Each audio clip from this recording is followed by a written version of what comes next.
सुनील साजन जी, आप ही के साथ शुरुआत कर रही हूं। क्या वाकई समाजवादी पार्टी के अंदर अब मुसलमानों का काम दरी बिछाने का रह गया है, और क्या वाकई में उन्हें जवानी अब भैया पर कुर्बान करनी पड़ेगी?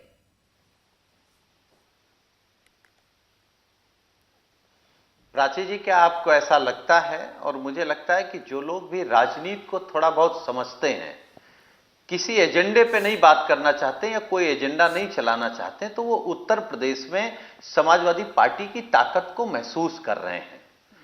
आप भाजपा के किसी व्यक्ति से पूछिए समाजवादी पार्टी क्या है। भाजपा जो कह रही है हम 400 पार जा रहे हैं, उसको उत्तर प्रदेश में क्यों डर लग रहा है? जो लोग लगातार झूठ बोल रहे हैं, आप कह रही हैं कि हमारे यहां घमासान है, चलिए हम मान लेते हैं हमारे यहां घमासान है। भारतीय जनता पार्टी में कोई घमासान नहीं है, कोई विरोध नहीं है, और अगर नहीं है तो इसका मतलब भारतीय जनता पार्टी लोकतांत्रिक पार्टी नहीं है। समाजवादी पार्टी लोकतांत्रिक पार्टी, यहां आखिरी तक लोग टिकट मांगते हैं। जो भारतीय जनता पार्टी में है, अगर सलभ जी को एक बार कह दिया गया कि नहीं टिकट नहीं, तो ये आज हमारे साथ बैठे हैं, माननीय विधायक हैं, लेकिन दोबारा ये अपनी पार्टी में हिम्मत नहीं कर सकते कि हम पर विचार कर लिया जाए। हमारे यहां नेता वर्कर अपने नेता से लड़ता है, आखिरी तक लड़ता है, लेकिन अंत में जो फैसला हो जाता है, उस फैसले पर वो टिक करके पार्टी की मदद करता है, चुनाव प्रचार करता है, और भाजपा को हराने के लिए पूरी ताकत लगाता है। सुनील जी, इसीलिए मैंने सवाल आपसे पूछा था कि यहाँ तो अंत तक भी ये फैसला होता हुआ नजर नहीं आ रहा। आपने सुना नहीं अभी एसटी हसन साहब को, आपके मौजूदा सांसद हैं, और वो साफ कह रहे हैं कि मैं रुचि वीरा के लिए प्रचार नहीं करूंगा, इससे मेरे समर्थक नाराज होंगे जिन्होंने मेरे लिए दुआएं पड़ी थी। अब ये आपको लग रहा है सब ठीक हो गया है मुरादाबाद में? ठीक बात है। अब एक जगह प्रचार नहीं करेंगे, बाकी दूसरी जगह प्रचार करेंगे पार्टी का। पार्टी के नेता हैं, सांसद रहे हैं, तो सांसद भी तो पार्टी ने बनाया है, और उन्होंने एक बात कही कि पार्टी लड़ाना चाहती थी, तो उनको नेता से कोई शिकायत नहीं।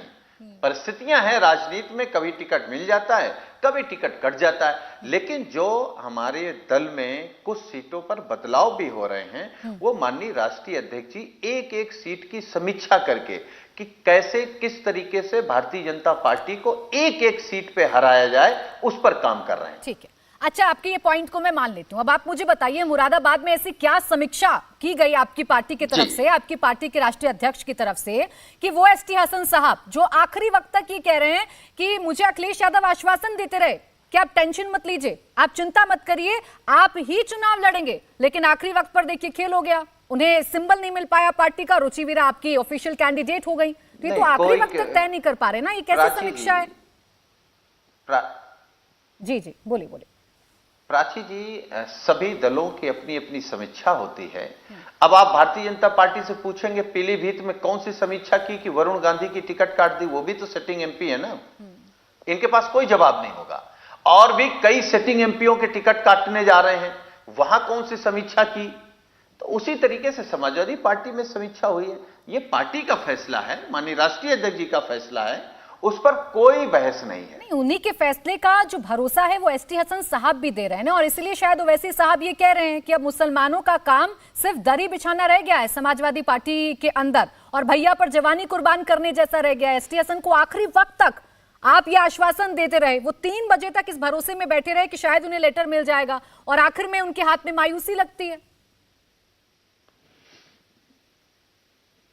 अच्छा प्राची जी, जब एसटी हसन साहब को पिछली बार समाजवादी पार्टी ने गठबंधन का प्रत्याशी बनाया, तो ओवैसी साहब ने क्या कहा था कि ये बहुत शानदार कार्यक्रम है, बहुत शानदार फैसला है, क्योंकि उनको वही बात करनी है जो भारतीय जनता पार्टी से लिख करके उनको मिल जाता है, वही वो बोल देते हैं, वही वो ट्वीट कर देते हैं। ठीक है, अरे आप आओ ना,